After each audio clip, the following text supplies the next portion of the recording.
अस्सलाम वालेकुम students, I hope कि आप ठीक होंगे। कॉम्प्लेक्स नंबर के लेक्चर नंबर 8 के साथ आपकी खिदमत में हाजिर हैं।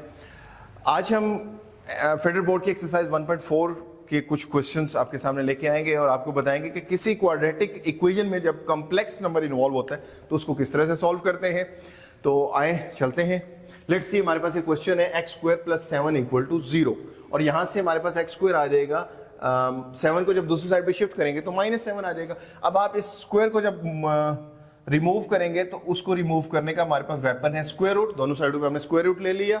अब स्क्वायर रूट जो है ये आपस में स्क्वायर के साथ कैंसिल हो जाएगा। सो x = √-7। अब याद रखें, जब भी हमारे पास स्क्वायर रूट के अंदर कोई नेगेटिव रियल नंबर आता है तो उसका रिजल्ट जो है वो रियल नंबर नहीं होता बल्कि कॉम्प्लेक्स नंबर होता है। आइए जरा देखते हैं, क्या मैं इसको यूं लिख सकता हूं 7 × -1। Yes, I can write it because 1 जो है वो मल्टीप्लिकेटिव आइडेंटिटी है, आपको पता है रियल नंबर्स की। तो अब इसी तरह ये रूट को अगर मैं डिस्ट्रीब्यूट करूं तो ये 7 को भी मिल जाएगा और ये -1 को भी मिल जाएगा। अब जो आयोटा स्क्वायर है दैट इज इक्वल टू -1। ठीक हो गया। अब अगर आपने यहां पे अगर स्क्वायर रूट ले ले तो आपके पास रिजल्ट कुछ यूं आ जाएगा -1 होल स्क्वायर रूट, यानी iota is equal to square root -1। So square root -1 जो है ये आयोटा है, तो आपके पास रिजल्ट कुछ यूं आ जाएगा। तो आप देख रहे हैं इस क्वाड्रेटिक इक्वेशन का जो रिजल्ट है that is not a complex number, क्योंकि ये इसके अंदर चूंकि आयोटा इन्वॉल्व है तो आयोटा जब भी इन्वॉल्व होता है तो वो रियल नंबर नहीं होता बल्कि वो क्या होता है, वो कॉम्प्लेक्स नंबर होता है। तो आई होप कि ये आपको समझ आया होगा। अब इसी तरह आप किसी भी ऐसी टर्म्स की जब फैक्टराइजेशन करते हैं जिसमें कि इन्वॉल्वमेंट ऑफ कॉम्प्लेक्स नंबर आपको नजर आ रहा हो तो देखते हैं वो कैसे होती है।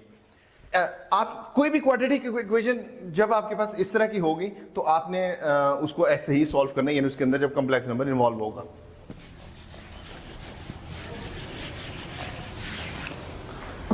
लेट्स सी, आपके पास एक रिजल्ट है x² + 16 और आपको कहा जाता है इसको फैक्टराइज करें। तो याद रखें, अगर तो ये हमारे पास x² - 16 होता तो हम इसको ब्रेक कर सकते थे, यानी x² - 16 होता तो हम इसको यूं लिख सकते थे x² और 4 का स्क्वायर, और फिर चूंकि ये a² - b² है तो वो वाली आइडेंटिटी अप्लाई करके हम सिंपली इसको लिखते हैं x + 4 × x - 4। लेकिन ये वाली लग्जरी हमारे पास यहाँ पे नहीं है बिकॉज जो 16 है वो माइनस में नहीं है बल्कि वो प्लस के साथ है। तो अगर वो प्लस के साथ है तो फिर हम इसको किस तरह से फैक्टराइज करते हैं, आइए जरा देखते हैं। इसको क्या यूं भी लिखा जा सकता है, अगर मैं इस प्लस को यहाँ पे माइनस लिख दूं और 16 के साथ जो है वो -1 का प्रोडक्ट ले लूं। ठीक है। अब आपको पता है 1 अगेन चूंकि मल्टीप्लिकेटिव आइडेंटिटी है, you can multiply it with 16। तो जब मैंने इसको इससे मल्टीप्लाई किया तब देखिए वापस अगर मैं इसको ब्रैकेट को ओपन करूंगा तो वापस मुझे यहाँ पे प्लस मिल जाएगा, because minus multiply by minus वो आपको रिजल्ट प्लस में देता है। तो इसको हम यूं लिख सकते हैं। और फिर आपको ये भी पता है कि -1 जो है that is equal to iota square, तो इस -1 की जगह आ जाएगा आयोटा स्क्वायर। अब नेक्स्ट में इसको हम यूं लिख सकते हैं 16 को 4 का स्क्वायर और आयोटा को आयोटा का स्क्वायर। ये आपके पास जब प्रोडक्ट में दोनों दो या दो से ज्यादा टर्म्स का भी इवन स्क्वायर हो या कोई भी सेम पावर हो तो आप जो पावर होल के ऊपर ले सकते हैं। तो इसको मैं चूंकि दोनों के ऊपर स्क्वायर था तो होल के ऊपर ले लिया। अब आप देख रहे हैं ये वाली आइडेंटिटी आपको बनती हुई नजर आ रही है, यानी a² - b², a² - b² which is equal to what, a + b × a - b। तो इसका जब मैं आइडेंटिटी अप्लाई करूंगा यहां पे तो ये मेरे पास आ जाएगा x + 4 iota × x - 4 iota. I hope कि ये आपको समझ आया होगा। एक आध एग्जांपल हम और लेते हैं और फिर हम इसको वाइंड अप करेंगे। लेट्स सी, आपके पास है x² + 9y²।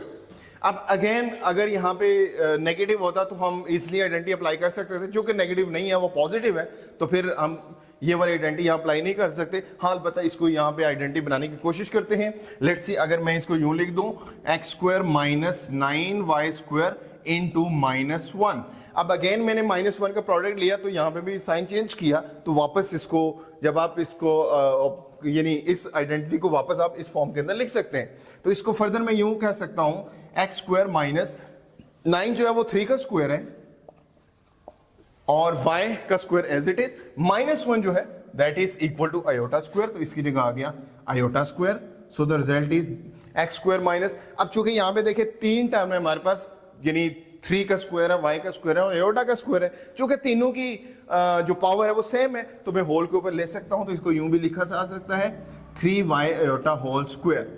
अब ये आपके पास ये वाली आइडेंटिटी बन गई a square minus b square, तो इसको जब आप अप्लाई करेंगे तो ये रिजल्ट आएगा x plus 3y iota into x minus 3y iota. तो आपने इस तरह x square plus 9y square को फैक्टराइज कर लिया, x plus 3y iota into x minus 3y iota.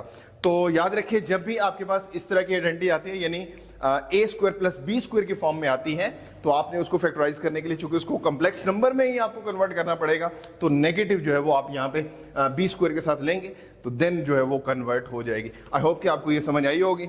किसी किस्म की कोई कंफ्यूजन है तो आप जरूर कमेंट्स में पूछ सकते हैं। अल्लाह हाफिज।